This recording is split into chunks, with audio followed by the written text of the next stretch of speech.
Hello and welcome back to English Today. This is DVD 10 and the second DVD of your lower intermediate level.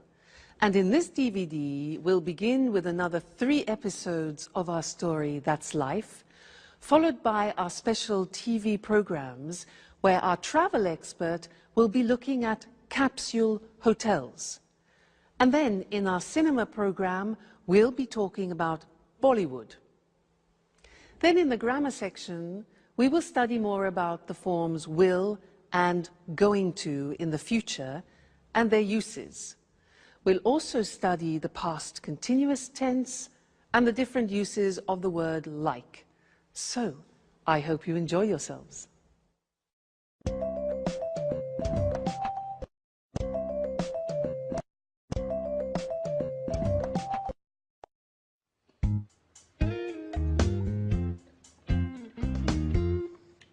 Alice, what are you going to do today?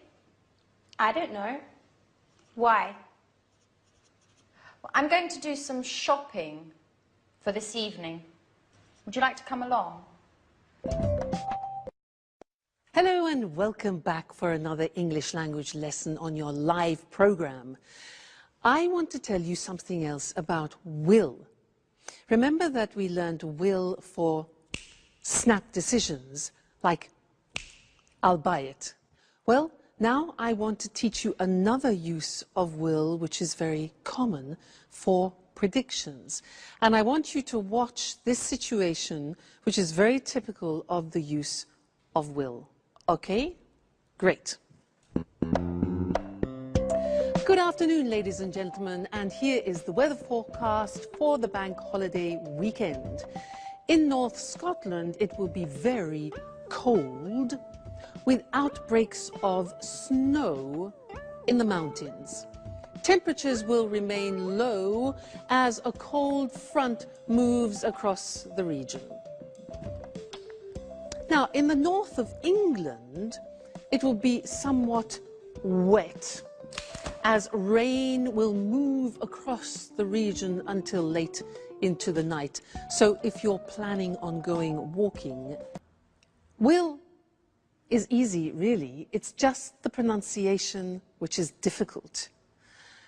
I said tomorrow it'll be cold. You notice how it will becomes it'll.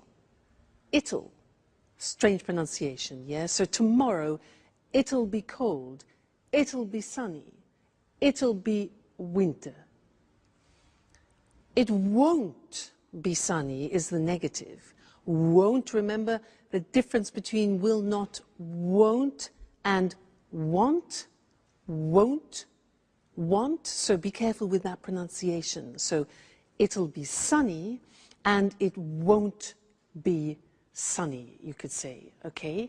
So that's another use of will for predictions. So we have learned snap decisions, I'll buy it, and predictions, tomorrow it'll rain. So, what do you think it will do tomorrow? We'll find out, won't we? Okay, see you in the next lesson. Bye. Right? So, I said that yesterday. What did you say? Said, infinitive, say. I sold it yesterday. When did you sell it? I met him on Monday. When did you meet him? I came by train. How did you come? I had a problem.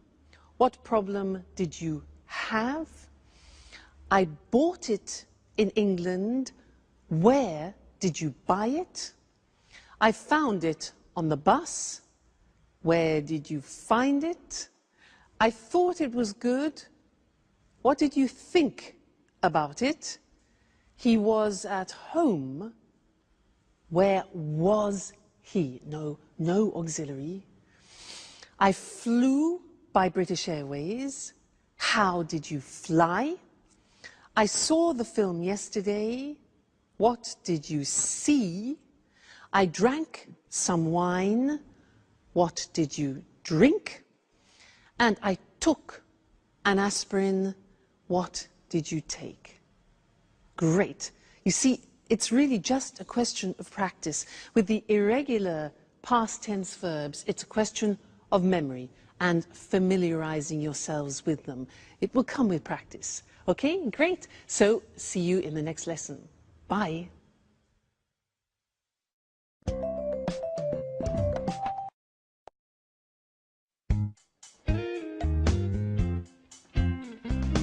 Hi, everybody. Wow. I'm really pleased to see everyone dressing up like this for me. Ha. You'd like to be the centre of attention, wouldn't you? Well, of course. And that color really suits you. And Alice, made up like that, you look much older. What's happening anyway? Why are you all so elegant? Did I forget something? No, Jack.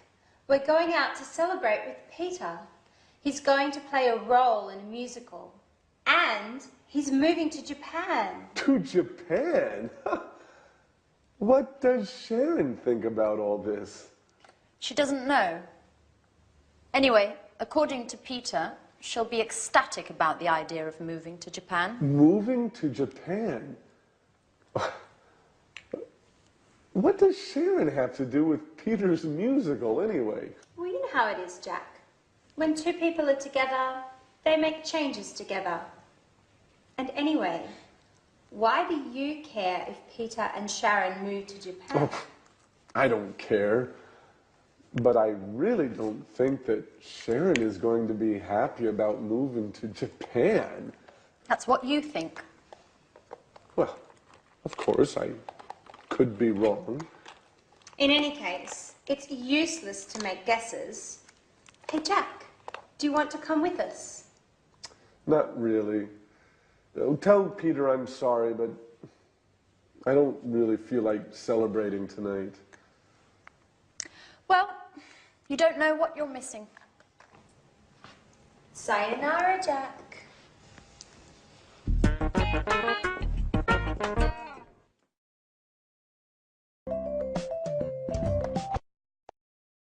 Good morning. Welcome to this week's edition of the Travel Programme, and welcome to Christine Oteng, our travel expert. Good morning, Lucy.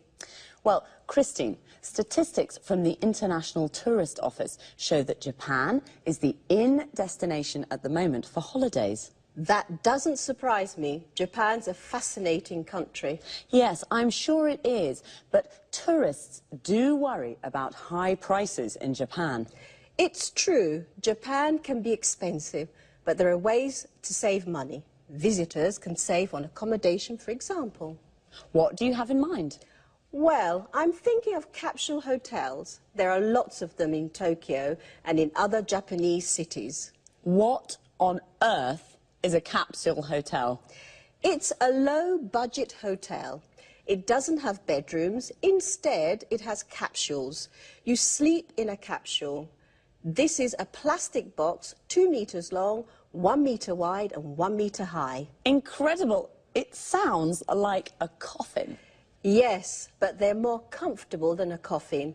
There's everything you need. A bed, a control panel for the light and heating, or air conditioning, a small TV near your feet, a radio and an alarm clock. Don't tell me there's a shower too. Yes, there.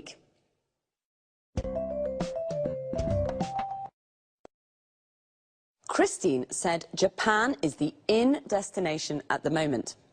We say something is in when it's fashionable and popular. We can say green is in, or green is the in colour.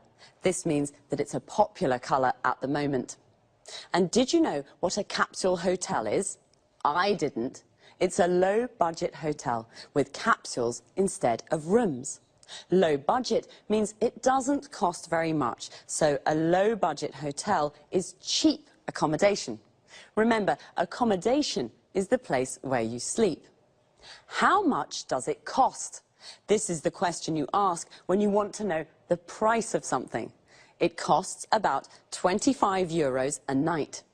Notice we say the price of a hotel room, about €40 a night.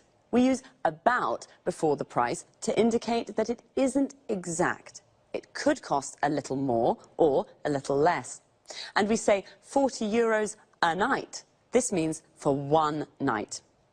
In London, the earlier you book a room, the cheaper it is. To book means to reserve. So you should book early. This means you should reserve the room as soon as you can, because if you book at the last minute, it's more expensive. At the last minute means very late, just before you leave. So now let's look at some hotel vocabulary. A double room is a room with a double bed, a bed for 2 people. A single room is a room with a single bed for 1 person. Usually in a hotel room, there's a wardrobe, the place where you put your clothes.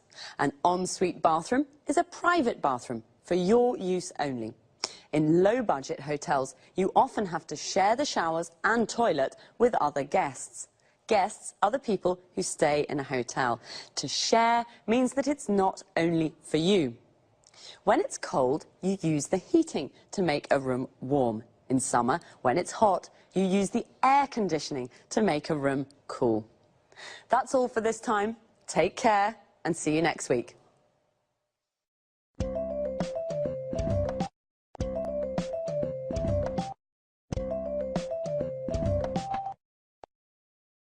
Good morning and welcome to this week's edition of Talk Cinema.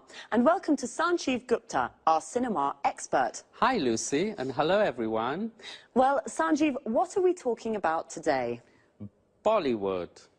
I'm sure you're a real expert, Sanjeev, and a fan. Absolutely, I adore Bollywood films. You know my brother's a director in Mumbai. Interesting. First of all, let's explain to our viewers what Bollywood is. Of course, Bollywood's the name given to the Indian film industry. It comes from Bombay and Hollywood, Bollywood. Bombay's the center of the Indian film industry. Bombay's now called Mumbai, but the name Bollywood is still used. As you seem to be such an expert, I can ask you lots of questions. Fire away. How many films are made in Bollywood each year? About 800, the same as the number of films that are made in Hollywood. Wow, filmmaking's a really big business in India. That's right. It is booming when it is growing quickly and becoming successful. Bollywood is the name of India's film industry. The film industry is everything connected with making films. The music industry is everything connected with making music. Sanjeev said that Indian films are screened in cinemas in the UK and broadcast on TV. We say that a film is screened in a cinema, which means it is